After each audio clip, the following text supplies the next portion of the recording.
ఈరోజు నేను వారిని సూటిగా అడుగుతున్నా, అధికారం ఉంటేనే, ఆదాయం వస్తేనే మీరు పనిచేస్తారా? అడ్డగోలుగా కొల్లగొడితేనే మీ అధికారం ఉన్నట్లనా? మీకు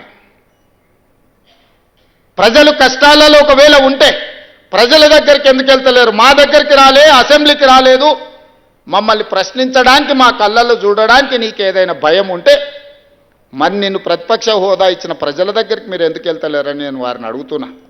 ఫామ్ హౌస్లో పడుకొని మీరు ఏం సందేశాన్ని ఇవ్వదలుచుకున్నారు రాబోయే తరాలకని నేను అడుగుతున్నా.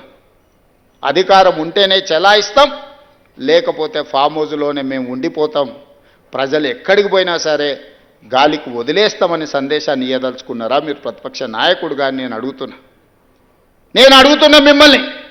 మేము చేసిన పథకాలన్నీ ఆగిపోయినాయని, ఏ పథకం ఆగిపోయిందని నేను అడుగుతున్నా. రైతు బంధు ఆగిపోయిందా? షాదీ ముబారక్ ఆగిపోయిందా? కళ్యాణ లక్ష్మి ఆగిపోయిందా? ఫీజు రియంబర్స్మెంట్ ఆగిపోయిందా? ఆరోగ్యశ్రీ ఆగిపోయిందా? ఉచిత కరెంట్ ఆగిపోయిందా?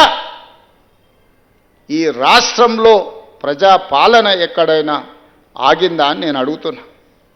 ఇవే కాదు, సన్న బియ్యం ఇచ్చినాం, పేదవాళ్ళ ఇళ్లకు 200 యూనిట్లు ఉచిత కరెంట్ ఇచ్చినాం, 500 రూపాయలకు సిలిండర్ ఇచ్చినాం, 60,000 ప్రభుత్వ ఉద్యోగాలు ఇచ్చినాము, 2.5 లక్షల కోట్ల రూపాయల పెట్టుబడులు తీసుకొచ్చినాం, ప్రైవేట్లో 1,00,000 ఉద్యోగాలు ఇప్పించినాం.